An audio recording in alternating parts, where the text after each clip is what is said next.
that I'm blessed. It's a few L's and millions, so turn that loss to a check. Tammie Daily, welcome to the Father Alchemist Podcast. I appreciate you being here, and I'm super excited to talk to you today. I think that just from what I've heard you share with me and what I've heard others share about you, I'm excited to dive into some of the stories you have to share. And by the way, for those of you that don't know Tammie, this is a spectacular mother, real estate professional, business owner, and entrepreneur, and somebody that I feel really resonates with the theme of the show. You know, on the show, we're talking about entrepreneurship and mental health, and you shared that you have a personal story that sort of touches on that. So I'm excited to dive into all of it. And for those that don't really know you, why don't you tell everybody who you are and kind of how you got here? Great. Thanks for having me. Yep, my pleasure. So I am not a Colorado native, got here as quickly as I could, but I was actually born in northern Canada. Okay. And immigrated to the U.S. in 1990 when I met my husband. And how'd you meet? Well, we were a part of a missions organization in East Texas, and the headquarters were there, and we would go out like all over the world, truly, for like a few months at a time. And so it was an organization that was really good at like getting young people to other countries and just doing a full immersion for like a few months. And so that's where I met my husband, and we traveled a lot of places. One place that we went was Bulgaria, and that was right after the communist had fallen. It was months after. It was utter chaos. And we had a band at the time, and we went there and we did a concert in Bulgaria, and like a big festival right after communism had fallen. And so that was, I mean, that could be a podcast on its own, just the things that experienced there. So this was a mission group that was part of your church? It's a non-denominational organization called Youth with a Mission, or YWAM. Okay. And yeah, it's been an amazing organization. Matter of fact, I'm still really plugged in with the alumni. And yeah, it kind of placed a thing in my heart back then to see the world like kind of big picture versus just kind of my little tiny space where I live.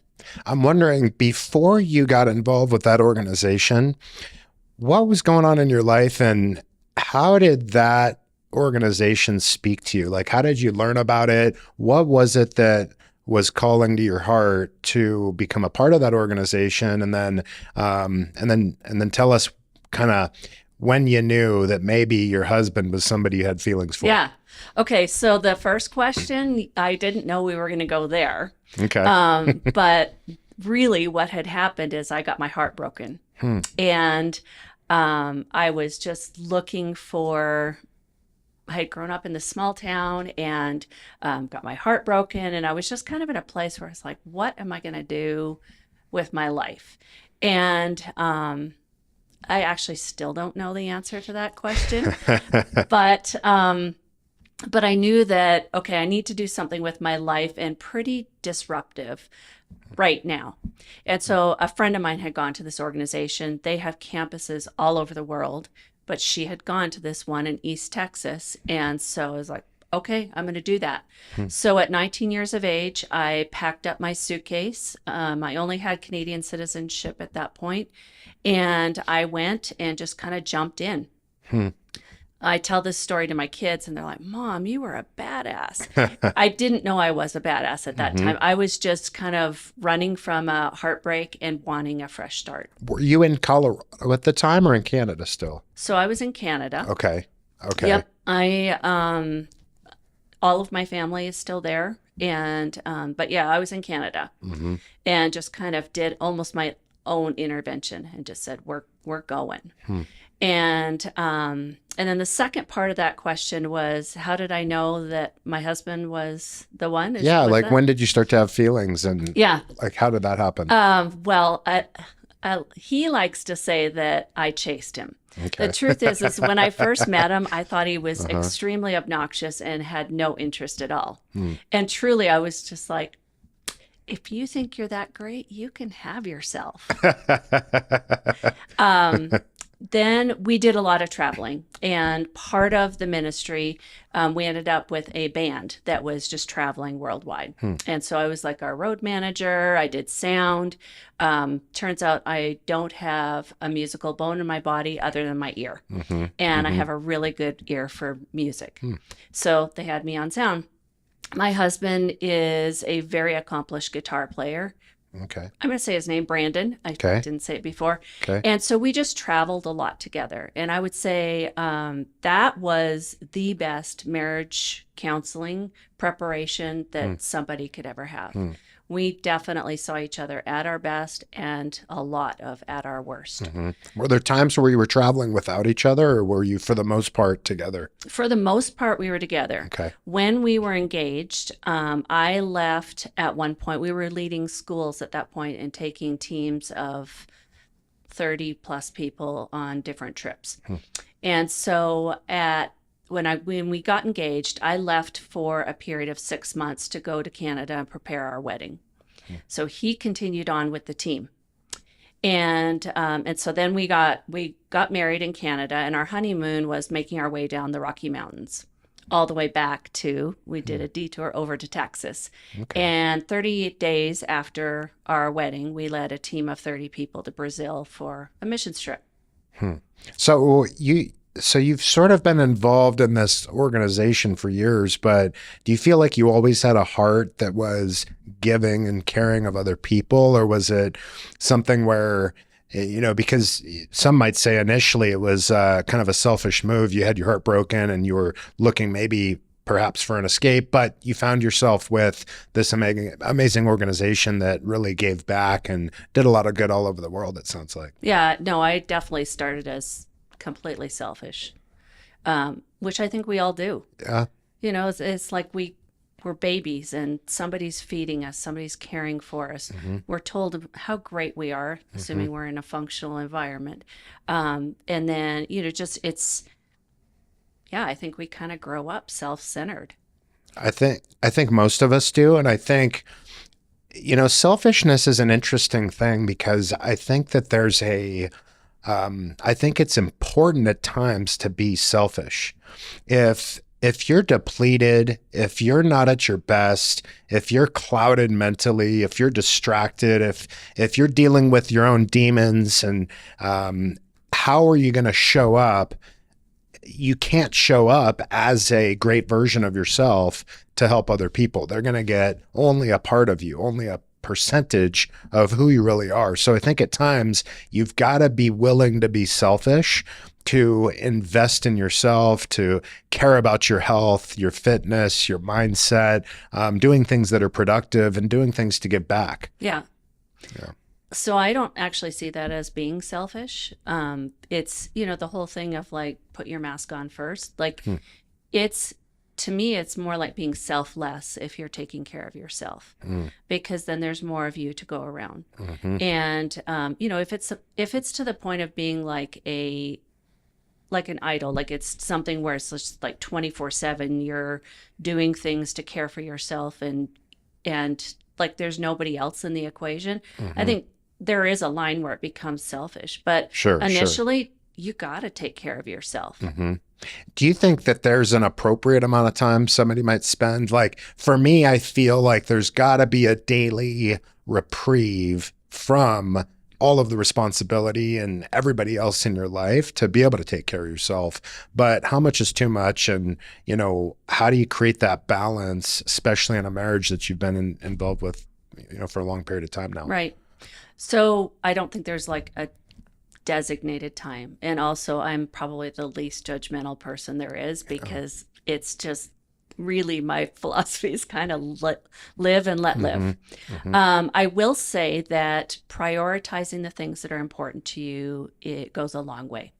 So many years ago, my husband and I, as any relationship will do, it has its ups and downs. And we were definitely in a down season. And we had read this book about relationships, and they introduced the concept of, they called it coffee or couch time. Okay. And so what that looked like when our kids were little is that every morning when we would get up, we would sit on the couch together, and unless one of our kids were having a limb fall off or something, it was mom and dad time. And so we have a date every day. And so what that has become now is we have our morning coffee together. We only have one of our kids even living in the house anymore. So the whole idea of interruptions or something is kind of a non-issue. Is it something where that time that you spend together, you have rules around that time? Or is it just, hey, we've got this designated, half an hour to spend with each other, and kind of anything goes? Or is it like, hey, no phones, or we have to engage in a conversation, or, catch me up on what happened yesterday? Do you have any sort of framework around that time? So I would have said, no, there's no rules, because I hate rules. Yeah. But it's just that we've been doing this so long that there are rules that we just don't even think of as rules. Yeah. No, I would never pick up my phone during coffee time. It's like where your focus is the priority. So to me, that would be like saying, you know what, Brandon, hold on. This is more important to me right now. There are no emergencies in real estate that are more valuable than your loved one. Hey, did you guys just hear what she said?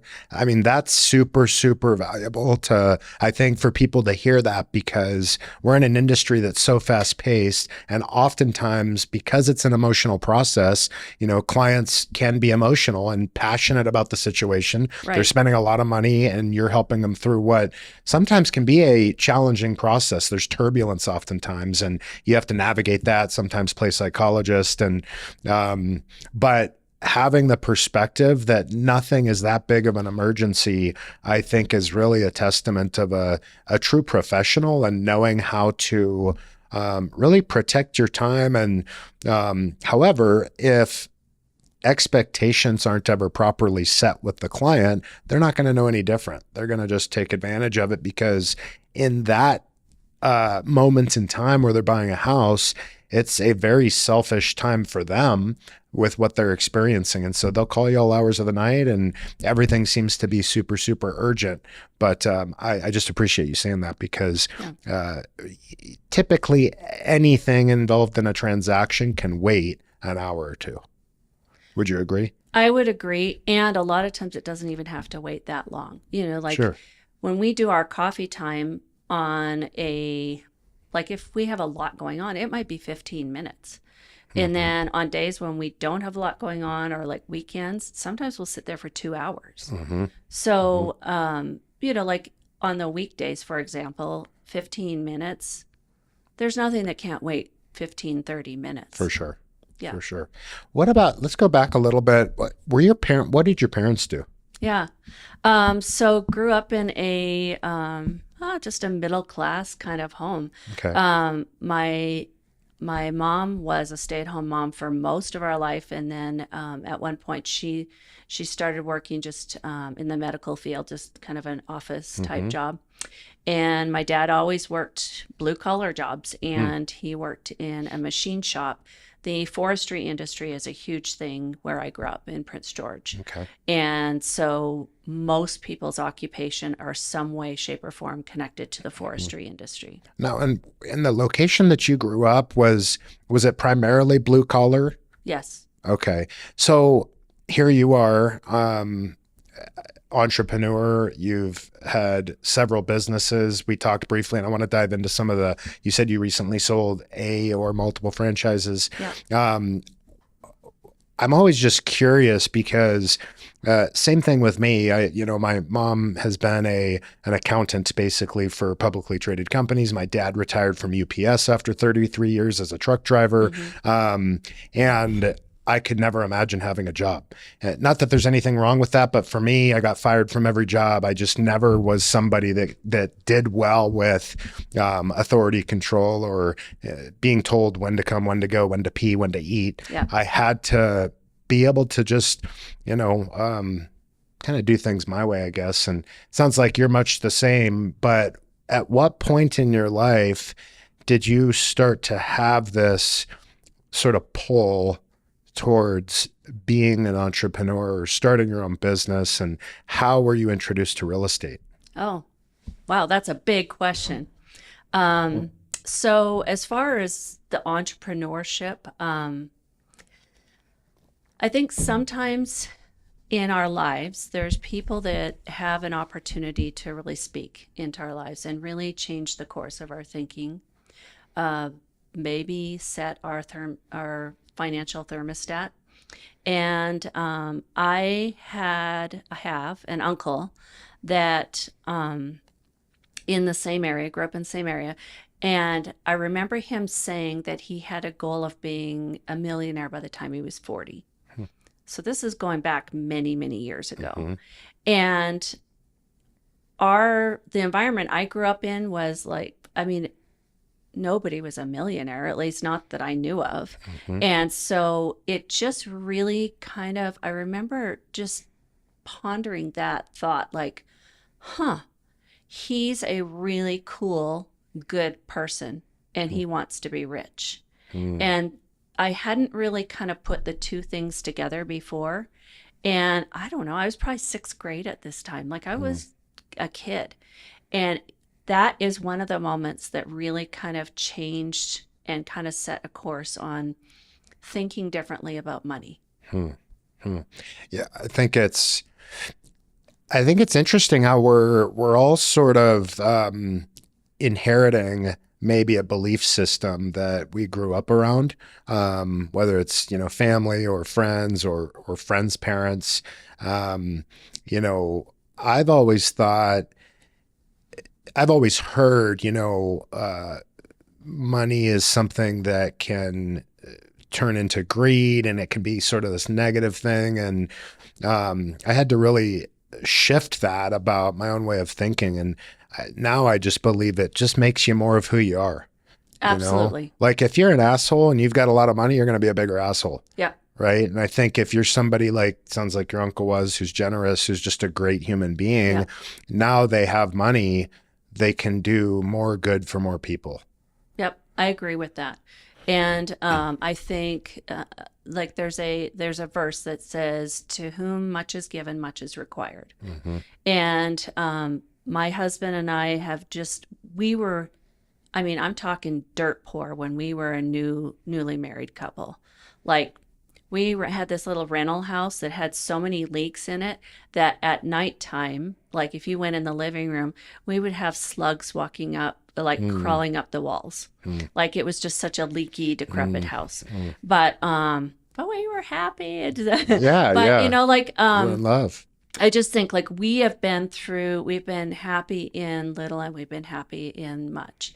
And the whole concept of mud huts to mansions, it's just like, I want to be the person that can be content no matter what. And I feel like I've been entrusted with a lot financially. And so we made a commitment years ago that we would tithe on our money. And so whether it goes to our church, nonprofits, and I'll talk a little bit about a nonprofit later that we gave a lot of money to, but just like kind of the whole karma thing, like like you sow into something and you'll be much more will come back.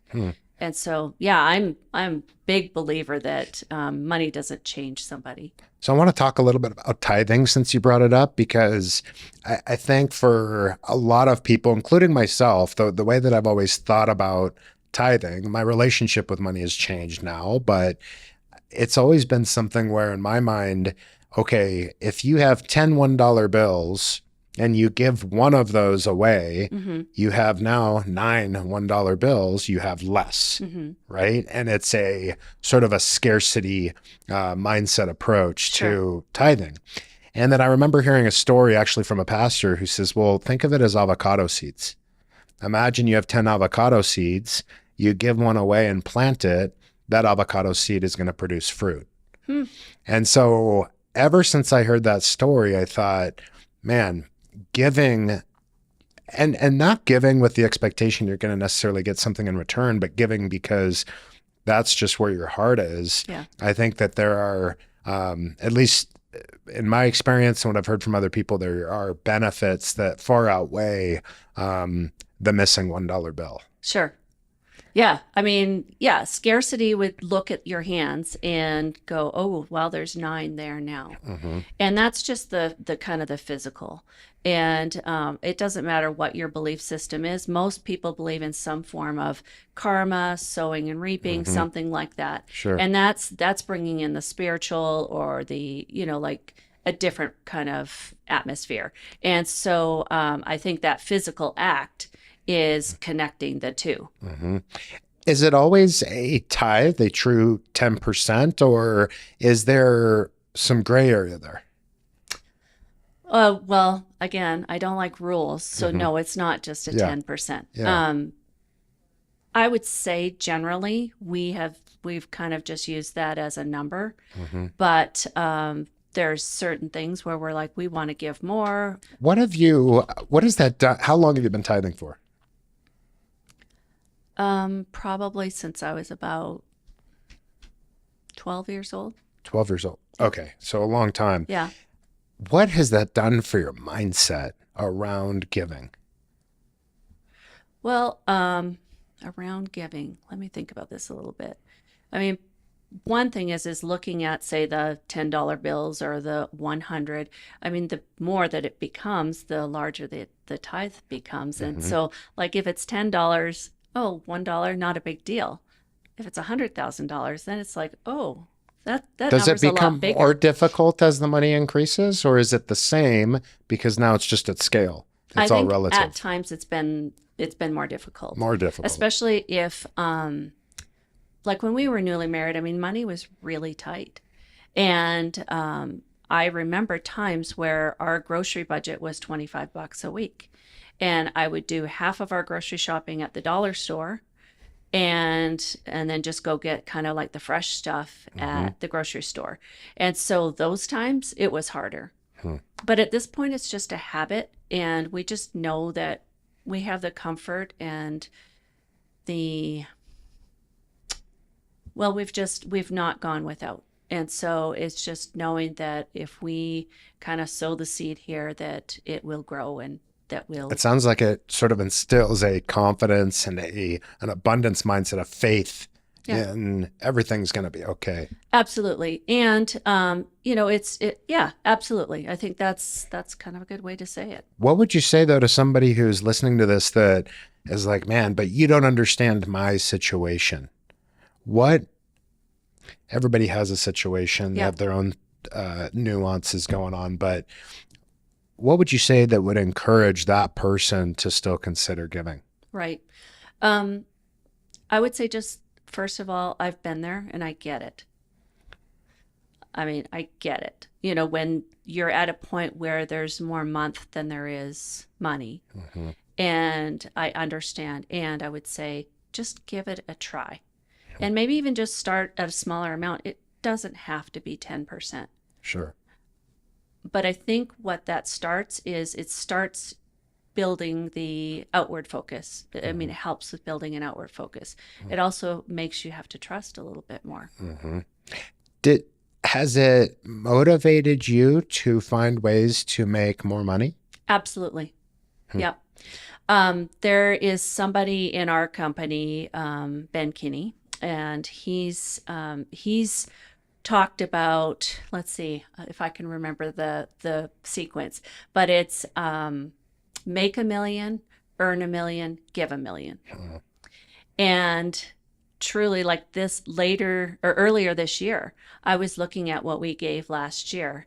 I was like, that's crap. Like, I want to be able to give $1 million. And so, if you're tithing, that's a big number if your goal is to give $1 million bucks. And so, I feel like we're just getting started.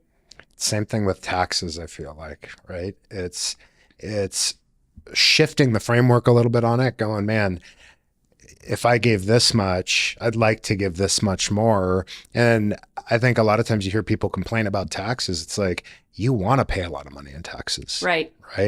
Like the more money you pay in taxes, that means the more money you're making, typically. It's true. I mean, to a point, and then I think yeah. you can probably get around all of it. But I mean, I still really struggle with the tax thing. Yeah, Like my husband said the other day, because we always file like in October. Like we wait, we're not loaning the government any more money than we have to. Yeah. And he goes, "Do you want to know how much we owe?" And I was like, "Well, I mean, if you can save that to the last possible moment, I'd really appreciate it. Like it's going to change things with the denial. I hate it. I really do. And I've also said multiple times, I would rather have the problems of the rich than the poor. Yeah. I've been both. And it's hard. You know, the people say, what do they say? Life is hard. I mean, choose your hard. You know, like, I know you're big into working out. It's like, I Facebook stalked you. You did. Okay. And so like, you know, you've got your heart of being overweight and then you've got your heart of being ripped and, you know, like both are hard. So choose your heart. For sure. And so that's the same with money. It's hard to write that big ass check for the government for taxes. But yeah, well, you got to do it. If I want to give $1 million or more, I got to do that too. Hey, so what do you think about, listen, I don't typically bring up politics on this show, but I'm just curious because you've got, everybody's very, very passionate about who they believe should win. Yeah. And I think we need to get back to just open conversation and dialogue and debate and it's all good. We don't have to hate each other just because we believe in something different. But I did find it super interesting that you have Trump bringing in Elon Musk to run the Department of Government Efficiency, where their plan really is to get rid of all the ridiculous regulation. I mean, there are literally millions of lines of regulation. And so if that continues to go, I mean, if you sort of extrapolate out, all of a sudden we're living in a country where everything's illegal and you can't do anything. And so now you've got a presidential candidate that is bringing in arguably one of the smartest people of our generation to come in and really figure out ways to deregulate, but more importantly, get rid of unnecessary spending. And when that happens, all of a sudden you maybe see an improvement to the deficit and you start to see more money flowing through the economy. But I'm just curious what you think about that. If Donald Trump ends up winning and Musk gets in there to do this, how do you think that'll affect the economy, and is that good or bad? Wow, you asked the wrong person this question. I did? I did. You did. Oh. It obviously, being an entrepreneur, I'm going to be in favor of deregulation. I can't even say deregulation. The word. Yeah, but I'm really terrible about studying politics and diving into that. And I am a big fan of having people around me that don't agree and don't see things the same way I do either. So I think it's good. It's healthy, right? Yeah. It challenges your perspective, but I think the key with it is just being open-minded that, hey, like maybe I'm not right about this. Right. And having that awareness or having that humility to say, maybe I'm not right about this. Yeah. So each one of us today, like Darik, the things that are important to you, you think that you're at your A game as far as your knowledge and your understanding of something, and you're a smart guy. Somebody else is going to say that they're at their A game, they're at the top of it, and they might see it as totally different than you. And so what that tells me is how arrogant would I be if I said, I know everything now, even in like in one area. And so I would never be the person that would say on Facebook, if you don't agree with my politics, unfriend me. Yeah, right. Like, to me, that is so small. That's so small-minded. That is so, it's arrogant. Arrogant or insecure, which a lot of times the root of them are the same. Arrogant if you think that you're right and you have all the knowledge and you don't have any learning left to do. Insecure if you don't and you're just pushing people away because maybe they think something different than you. Which, by the way, I think is such an important attribute to have as a real estate, as an entrepreneur, as a real estate professional, I think you have to be happily dissatisfied. I think you have to be willing to kind of remind yourself that I don't know it all, and there's always something new I can learn. Right. There's always something I can improve on and get better about. And we have the ability to learn from anybody that we meet, whether they're more or less successful than us. Right. So kind of going back to like, so what was it that ultimately got you into real estate? And then talk to us a little bit about your journey with not just that, becoming one of the owners of the KW office, which I know you've exited recently, but talk to us about that and just some of the franchises that you've owned and what your world has looked like in business. Sure. And has your husband been involved in that, or has he done his own thing? Right. So I'm glad that the next question wasn't going to be who I was voting for. Yeah. I wouldn't ask that. No, I'm totally messing with you. I did have to fight and pay a lot to have my citizenship. So I will never not vote. I worked very hard to get that. Pivoting to the other conversation, I always kind of had that entrepreneur spirit showed up at some point when we were early married. I'm trying to think if it showed up before then. I always liked making money. Like I remember in college at one point I had 4 jobs. And so I was down to a schedule where a lot of nights I'd get 3 hours of sleep. So there was something there and that seed had been planted. I just think it hadn't been quite watered and refined. My father-in-law, who has passed, he was a real estate broker and a mortgage broker. I believe he was the first mortgage broker in the state that was doing reverse mortgages. And so this is going back several years, but for several years, he was always, because we kind of had kindred spirits. He was always like, Tammie, you should consider real estate. You'd be good in real estate. You'd be good in real estate. And here I am raising 4 kids, like just hands full of children. Haven't really mentioned them yet, but we had 4 kids in 36 months.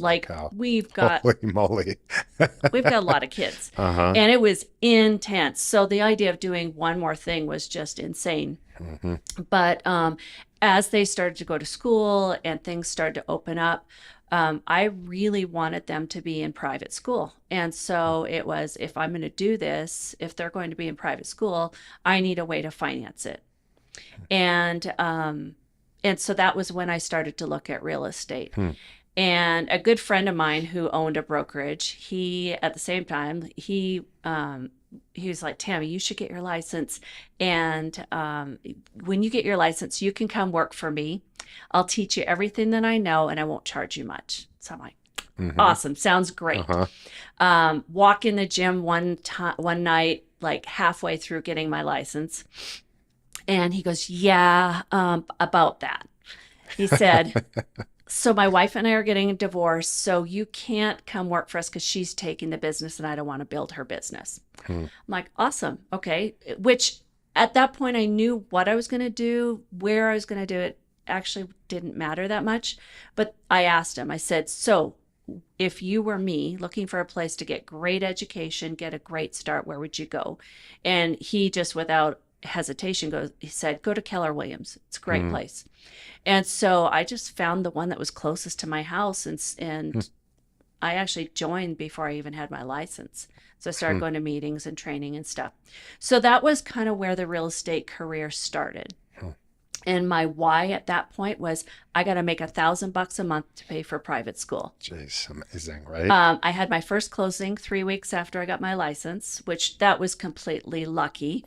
Back then, it took us like 3 months to get our licenses approved. So I had applied for my license. This was after there'd been some disasters and the TSA and everything. Like it was just, it was not 9/11, but there was just some of the, I don't know, the things afterwards where it was just taking a long time.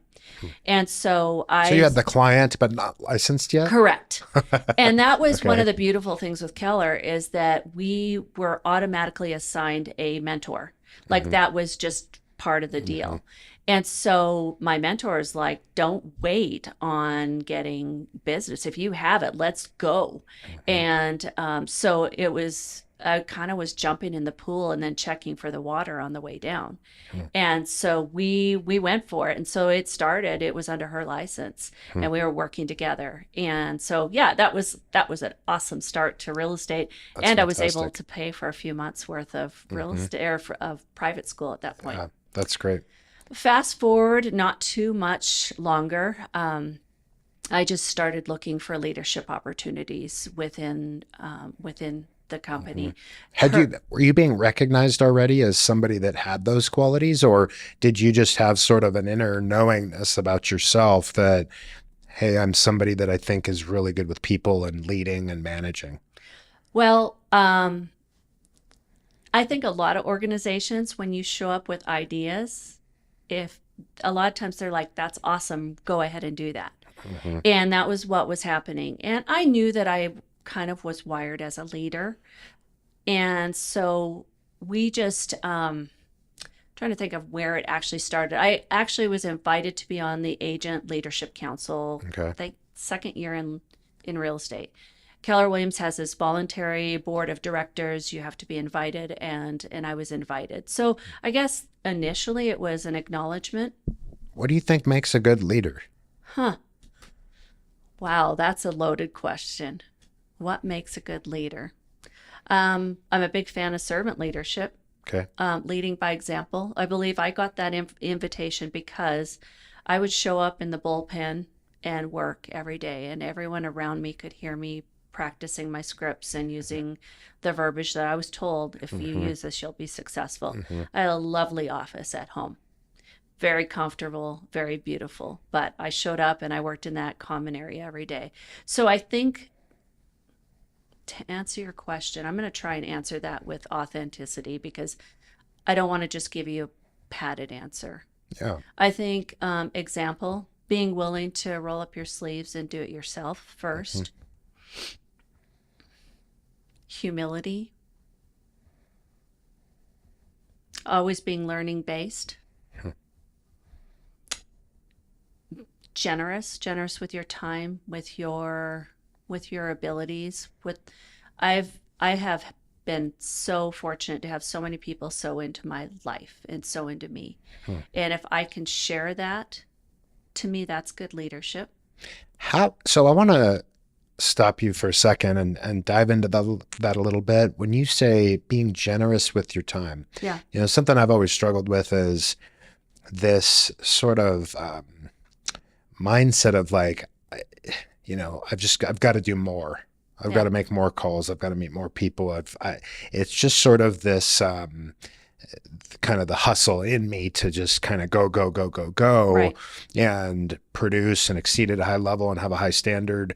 And so it's been challenging for me sometimes as a leader to part with that version of myself to donate my time. And maybe this is just from a lack of being really present, but there is sort of this like voice in the back of my head that's like, dude, you got to get back to doing this other thing. So how do you create that? How do you make that okay for yourself when you've got this drive to go and lead by example and succeed versus being generous with your time? Yeah. So I'm a big fan of time blocking. And even now, like you alluded to it, but I've sold 3 franchises in the last few years. And I was pretty maxed as far as my mental energy, and all the while trying to sell real estate and trying to volunteer and give back, be a good mom, be a good wife. Like there were a lot of things pulling for my attention and my time. And like I talked to you about the coffee time. So going back several years ago, I was the team leader, which is Keller for kind of the operations or the sales lead of the brokerage. Sometimes the employing broker I was, and sometimes not. And I had this, I would put a sign on my door, And it said, "Team leader in action. What you have to say is important to me. Please leave your name. And when I get off the phone or get out of my lead generation, I'll call you." And so I just felt like that was kind of significant in so many ways, because I wanted to tell others that what they had to say to me was important, and that I was prioritizing my time. And by doing that, like prioritizing my time for the things I needed to do, I was also telling them, like, I'm going to come to you. And a lot of times after that, like when I would come out of, say it was my lead gen time, and then I would go and I would seek out those people. A lot of times what they had to say to me was even shorter than what it would have been if they just kind of popped into the office. Or they got maybe their question answered already. Exactly. Yeah. So I don't know if I'm answering your question. Yeah, no, I love that, by the way. I love that, because it's literally the perfect example of leading by example, but still showing people that you care. You just have a commitment to yourself, but that doesn't negate the importance of what they have to ask you. Right. And you're willing to go and spend time with them as well. I think that's awesome. Yeah. And relationship is super important to me. Like I have probably texted this morning, probably easily over 30 people that are in my world. And some of it's like women's groups that I'm a part of. So there's, a whole bunch of people there, but relationship is number one for me. Now, was there a focus with those text messages, or are these just genuine? I mean, they're genuine either way. I understand that, but is there like since you're big on time blocking? No, it's not very just 30 touch points of whoever pops into your head. Yeah, my business is more systematized. My personal life is more spontaneous. So I'll tell you what, it was like this women's group that I went on a missions trip last February to the Dominican Republic. My girl tribe from that group is awesome. So this morning I just was feeling love in my heart for those women. And like, if I was going into battle, I would want those women at my side. And all I did was I just said, "Hey ladies, I love you." That's it. And then that was it. But it was just like, I just wanted to tell them that I love them. So no system, just, and it's like, it's not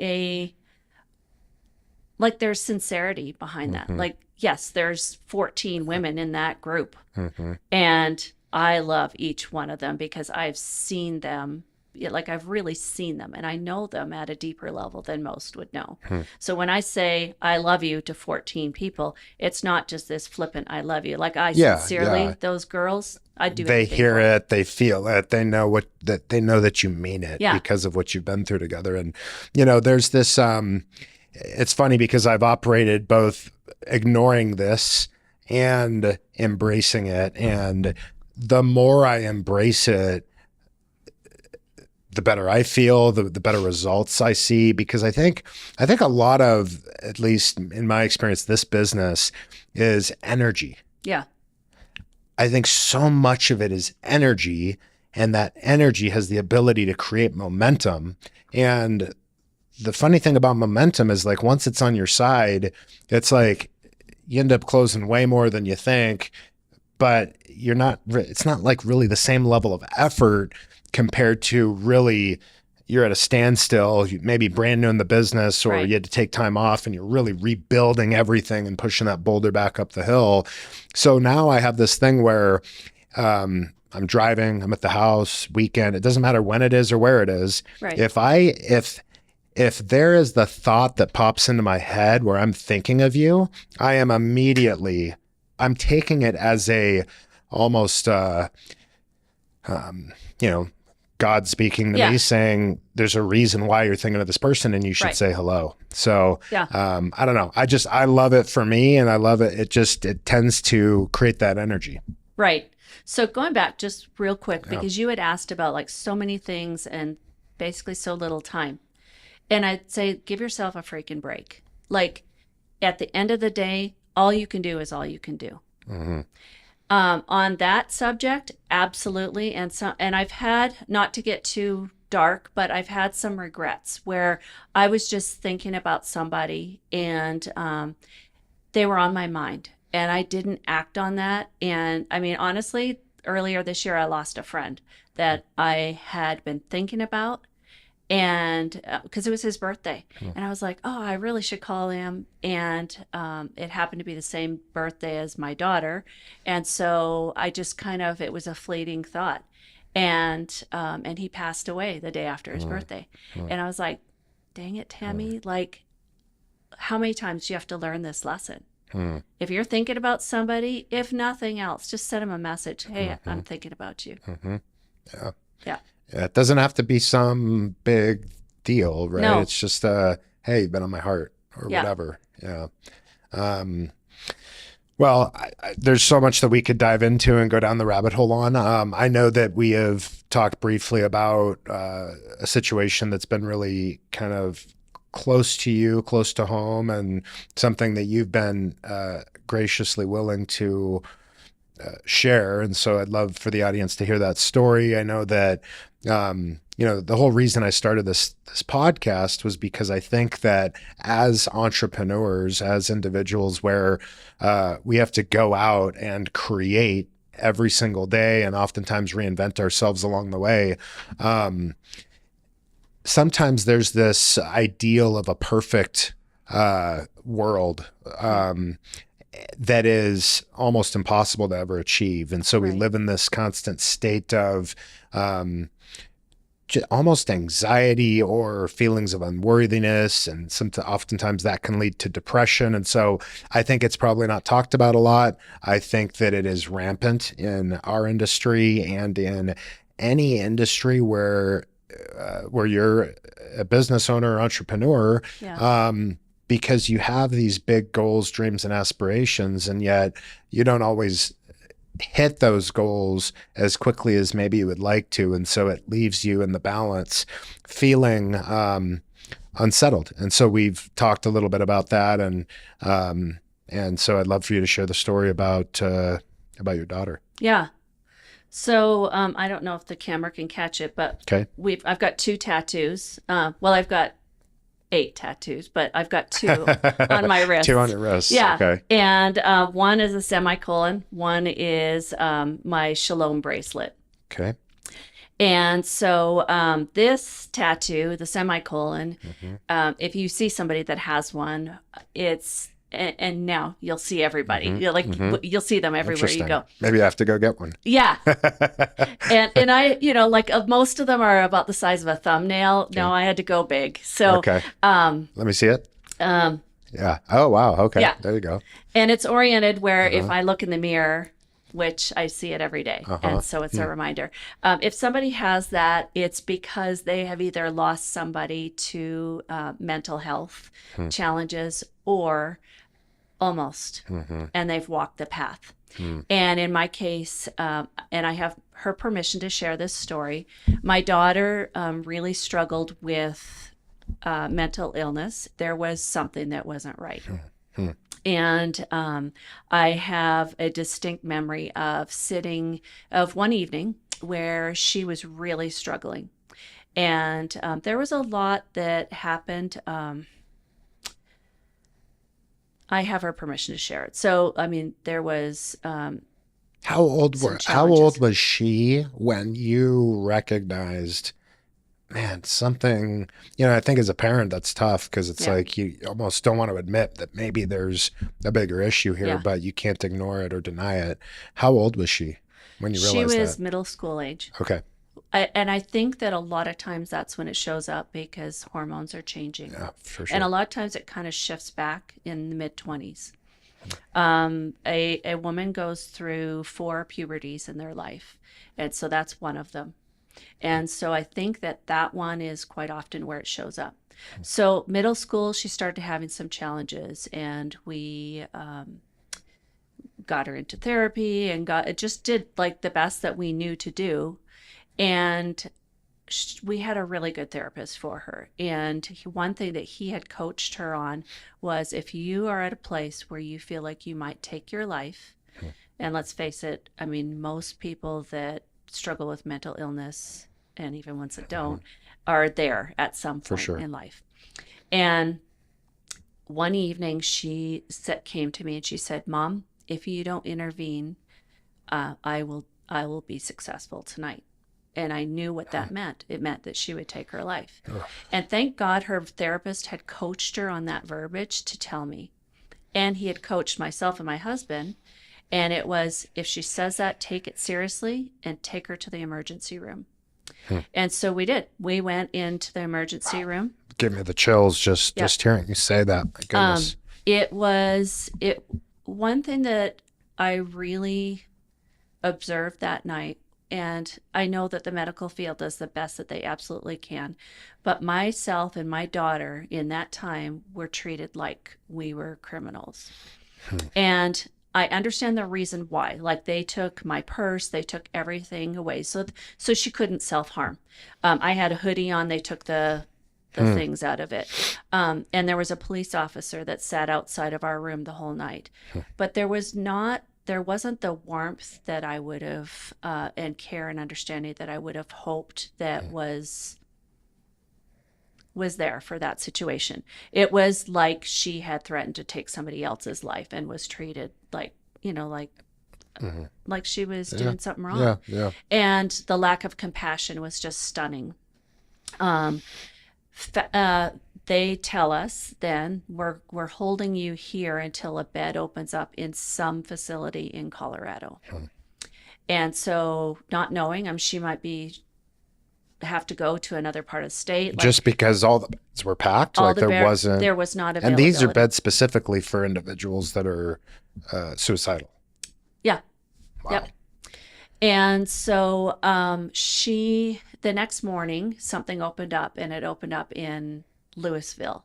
So really close, which I was so thankful for. If I remember correctly, she was there for 10 days. They work on a schedule. There's lots of therapy sessions.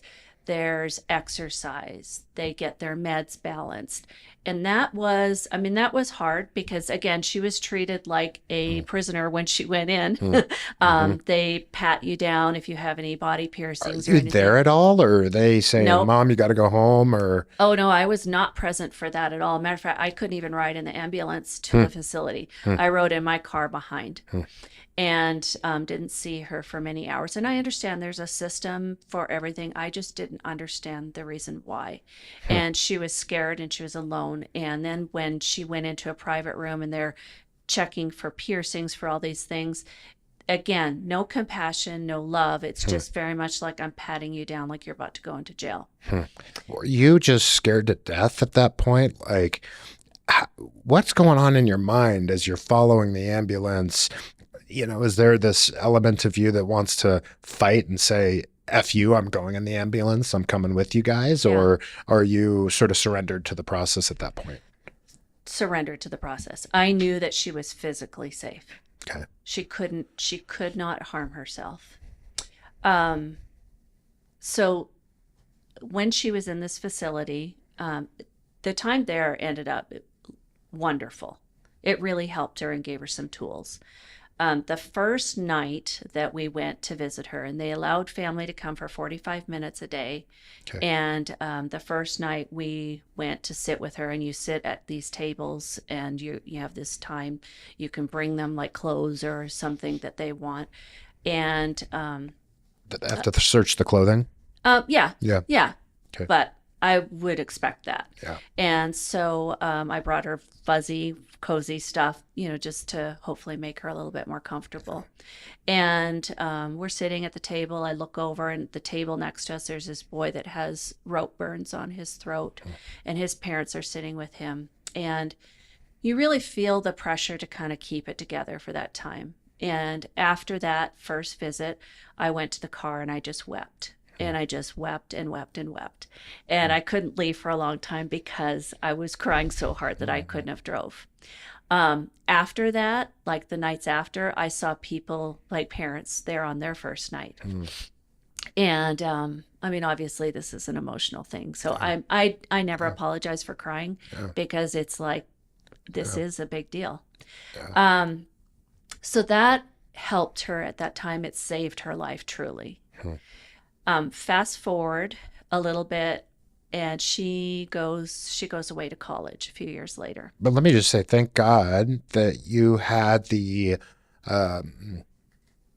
ability and the awareness to get her into therapy when you noticed something was off, because if it hadn't been for that, right, who knows, she wouldn't have had the instruction to be able to communicate to you. Yeah. So, And I mean, it was her world was really, really dark, and it was pretty awful. And I get really frustrated when I don't want this experience to go to waste. Like she's thriving and she's doing awesome now. But when I see parents that maybe will reach out to us because they know part of our story and be like, oh, and they won't take their child to the hospital, or they won't take them to therapy. It's like, do you realize like a small price to pay in order to possibly keep your child, like keep them alive? Absolutely. Yeah. Gosh. And how long ago was this? Let's see. This is approximately 10 years ago. 10 years ago. Yeah. And she's doing good now. She's doing great. Yeah. Like I said, a lot of times for people, it kind of balances out in their mid-20s. And I know she still has some struggles, but she is solid. Like, she's really, really doing well. And I talked to her I think it was yesterday. And I mean, she is avoiding any addictive substance, like, to a fault. Like, she's taking it so seriously. Like, there's That's respect. awesome. That's awesome. She has a respect for addiction and just the way that things can go. And so I'm happy to say we're on the other side of that. I feel like we're on the other side of that. She's got this amazing boyfriend that's in her world that is just a real solid, like, kind of even personality, kind of like mine. And, she has the room to be more up and down. Like my husband, like we're, we're balancing each other, and she's doing really well. Yeah, she's rocking life now. That's awesome. And listen, I know there's probably so much more to that story, but thanks for sharing it and being vulnerable, and thank her for allowing you to share it. But I think when I hear that, I just hear such a strong message of hope, And I've struggled with addiction my entire life. I've been in really dark places as well. I've also been in places where, like I feel like how was I ever in that dark place? Because I feel so fucking good. Yeah.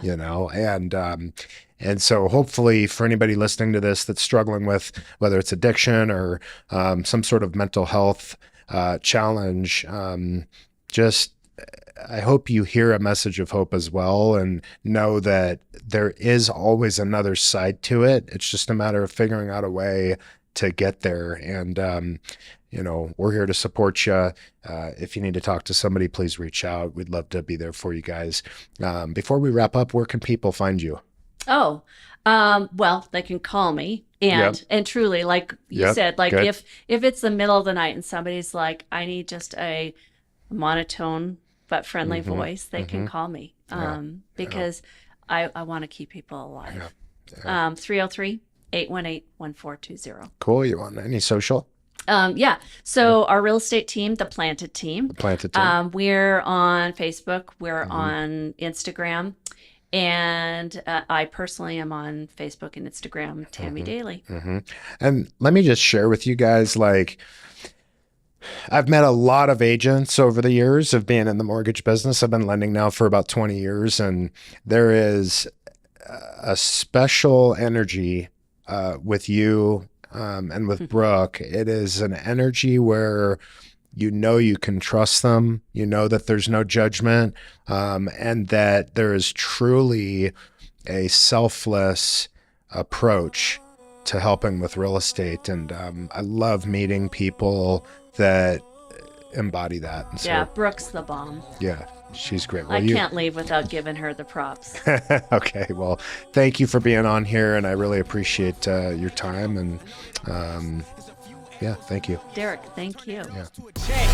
Every time that I see a limit, I push right past it. Don't care if you got here first, the one to win is the last one standing. Say my life is like luck, nah, I had to plan it.